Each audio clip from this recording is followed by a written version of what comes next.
You'll soon learn that Nancy is from Lutruwita, Tasmania. I wanted to bookend the day with Tasmanian women, so let me introduce her. She is a digital caretaker raised in Lutruwita, Tasmania. She lectures in computing arts at the Digital Ethnography Research Centre, or DIRC, at RMIT.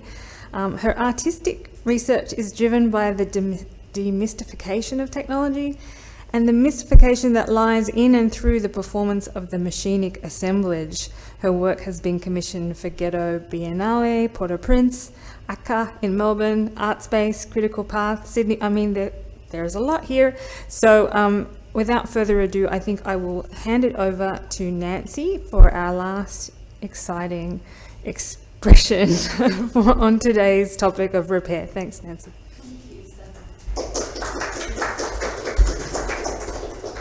Thanks for that introduction, and it's been so great to hear the range of contributions and thoughts about repair today.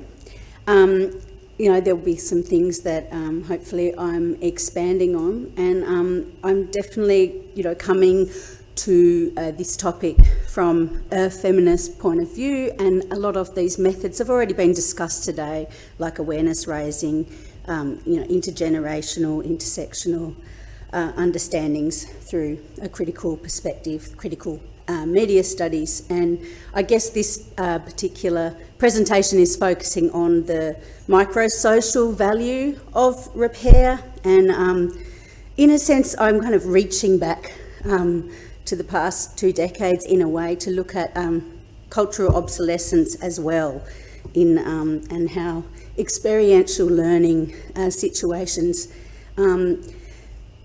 more about the how rather than the what. So there's been a lot of fantastic facts and quantitative data. So this is also coming from a very experiential and empirical kind of participant observation in that way. So drawing from extensive field work of hands-on computational methods from the frontiers of grassroots feminist digital literacy, and more recently feminist web server communities that I'm quite involved with. And these communities make visible the seams and the fissures of concealed undercurrents and schemata of infrastructures, seeking like holistic restitution. So the work I do is very influenced by women-led technical grassroots collectives. And in concrete terms, what does this mean? Community networks, feminist infrastructure, and the need to build public digital infrastructures, not just regulated private ones, which we've covered a lot. And this diverse economies iceberg is a great guide for what I'm going to cover very briefly, understanding that we probably just want to have a more informal talk and everyone is quite stretched, and I'll try not to get too abstract and theoretical. But diverse economies theory considers the economy not as a science with fixed laws, but something that we're involved in the process of making and stabilising. So through an iterative process of articulating, decentrating, reframing, it brings economies' discounted peripheries to the centre of attention, the many interconnected activities of sustenance and livelihood, because they lie outside a capitalist frame and not normally credited as economic. And the work of the diverse economies community, I think, is really something that a lot of the talks today, it embraces. So when applied to tech infrastructure, it can be a way to reimagine demanding supply chain transparencies and repairable devices. So, connected ecologies of witnessing, we talked about in the first talk today, witnessing the viscerally apparent microsocial values. So these act through acts of maintenance and repair. And a lot of the work that I'm going to talk about, that I want to advocate for, is this really hands-on experiential learning and digging into the hardware. So by naming components to demystify and touch the mechanisms, touching the inner parts that execute the software scripts. So as a kind of awareness-raising introduction into the materiality of computing cultures that that are ubiquitous. And it's also about to experience and grasp the provenance of the materiality, the minerals that make up these infrastructures that can lead us to imagine and beyond the known and the possible. So I'm just giving some of the kind of more playful, dynamic posters of things that I've been involved with over the last kind of 2 decades. As you can see, these computer subcultures are partially seeded from open source software philosophy and free software movements, a counterculture, including sharing principles, information freedom. So these repair tactics are influenced and iterated in peer-to-peer networks and the bedlam of feminist server architecture, which I want to touch on, but I really think it's important to kind of show the background to where these movements, the feminist server stacks have come from as well. So this radical ethos of autonomously determined feminist server communities, such as sisterserver.net, has gathered from particular events, which is now a distributed collective with regional branches from Bonnet Hill in Tasmania to Wellington, New Zealand, or Mechelen, Belgium, Timisoara, Romania, Pasto, Colombia, Gijón, Spain, Yogyakarta, Indonesia, and so on. So from these kind of early seeding ground events has spread out and become other generations have now taken up so on. So I just wanted to bring it back to a collective that started in 1999 called the Gender Changer Academy, which actually took their name, an inspiration from a computer element stating, a gender changer is an adapter that changes the sex of a port.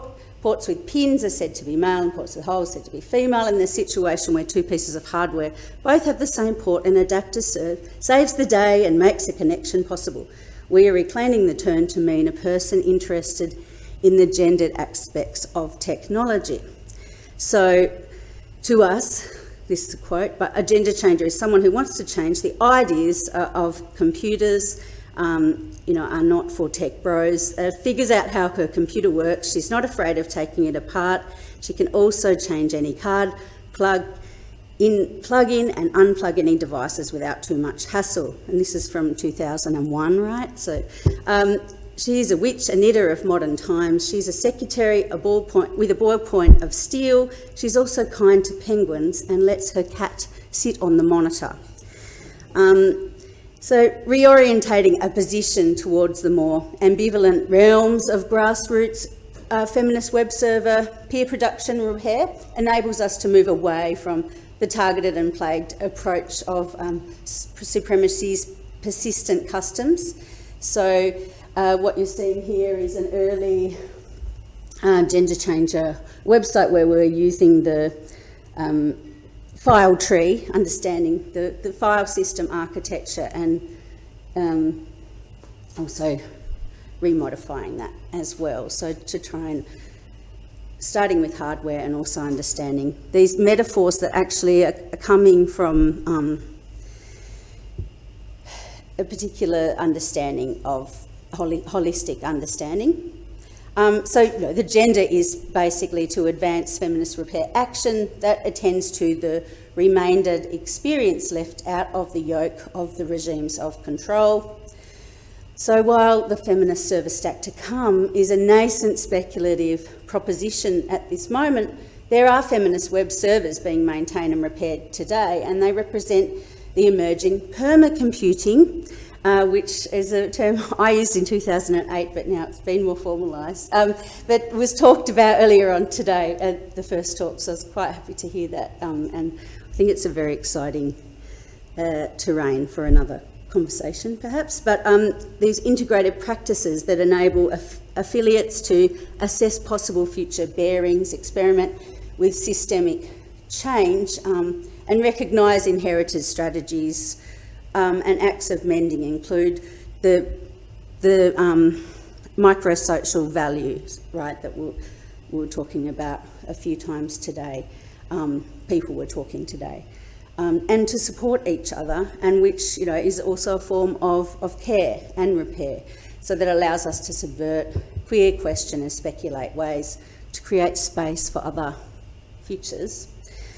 And exposing technologies' inner workings is to expand the machine and describe interrelationships encompassing devices, bodies, agents, forces, networks and energies. So this hands-on collaborative experiential learning approach may be beneficial in understanding the value and of thinking things otherwise, so to remain critically active in participating in repair acts is to be open to the vast range of possibilities amidst this techno-deterministic landscape. So talking about the improvising that has been discussed as well before in regards to pirate modernities, for instance. So this kind of understanding in a non-deterministic way is to commit to this continuous act of repair and maintenance. It's a process, it's not once done. So it's not unlike, you know, learning a dance where our sensoriums tune in and feel out the knowledge through opening new conduits of know-how and revisiting that. And also attending to the excluded bodies and neglected materials such as the minerals mined from unceded lands that make up the alloys, and copper wiring is a way to sensitise care about ecologies, because we're already participating with many in structuring futures and imaginaries. So I'm just showing you some pictures now of workshops and various atmospheres. So acting in solidarity, right. So this treasuring this dance of repair between bodies and materials is vital to bring us closer to working with ecological problems in the absence of profound structural change. And I'm going to take you back to 2005 to What the Hack, which is an outdoor event taking place in a large campground in the Netherlands. It happens every 4 years, and it originates from a group of people centred around a small hacker magazine called Athique. The last issue was published in 1993, but the events and the philosophy are connected, and people from every nook and cranny of the hacker universe arrive and pitch their tents. So I'm just kind of giving you a background of some of these seeding grounds. And the Gender Changes Academy had the Onze Lieve Vrouwen Tech House, so the lovely ladies' tech place, where people could meet, drink tea, eat cookies, reinstall computers with Linux, understand how to audio stream a radio show, make a mandala using old hardware, discuss waveland, love life and other catastrophes, and topics regarding free software in a comfortable environment. So to deploy computers or computer culture and expand it to something other from what they were designed for. So the GCA hack the hardware in many different ways and challenge the perception about the relationship of the computer themselves. And I would say they've succeeded to some degree, and the sister server communities can show us this. So just one example, as a part of this space, we went around and collected obsolete hardware from a lot of the campers, people that were going to throw things away, and we made a mandala, and we called it a site-specific spiritual hack that required hands-on demolition and reconstruction. And during the building of it, it engaged people and it started a conversation. Recruiting people to join in and make their own patterns and dismantle and open up confined computer parts and place them in another configuration. And reactions and comments varied a lot as they engaged in several exchanges, with passers-by noticing the mandala in the wet, soggy grass, or saying, hey, that network card has a lifetime guarantee. And, oh, nice, very beautiful, very balanced. So just kind of gathering all these diverse reactions in an event like What the Hack, to basically allow people to create, new building blocks towards something new. So that's just one. Another example is, the idea of just literally opening up the computer and naming the parts. It is not only re-enchanting, but awareness raising, and also basically, not only reading computing software and hardware against its grain or using it against its grain, but it also allows the user to be prosumer and to regain agency and veering away from command and control systems. And as we've all probably heard the adage, if you can't open it, you don't own it, and that's very difficult now. We can't, apart from if we own a Fairphone or related electronics, this isn't a usual expectation. And so we need, as we've discussed a lot today, that expectation needs to be revisited, and that we need to, obviously I'm glossing over all the legalities that have been discussed in, intrinsic detail, and that's very important, but I'm also giving a grassroots point of view. So I think this is also sometimes often missed as well. So the idea of bringing in more holistic computing cultures into these experiential learning situations, and understanding, also cultures of obsolescence, and exploring and also repairing or mediating different relationships between providers and clients, or web server providers and clients, community-led repair, maintenance, server hardware and system administration in informal education settings, because it's often very hard to do a lot of this informal educational settings, but without kind of going down that path too much. But it's really important to understand, how this is not about what, but this is how and why the components were built, named and handled. For instance, the master and slave allocation, right, of the attributions of the gender changer component. All of these are very laden with particular imperialist histories. So repair methods seek to lovingly reverse engineer infrastructure and other forms of non-discriminatory circuitry, and the seldom contemplated profound potential of, intersectional spatial management. So, guided by the advice, a consistent focus on bodies makes it more difficult to talk ourselves out of noticing the violence we're doing, which is something that feminist HCI scholar Shannon Bardell discusses in detail. So delineating how communities can contribute to the restoration of not only diverse spaces of sociability, sisterhood, solidarity, but also this focus on bodies and materials and in what way they assemble amidst repair events and cross-cultural comparisons of maintenance, which has been discussed today as well. I'm not doing a wrap-up speech, but I feel like I am a little bit.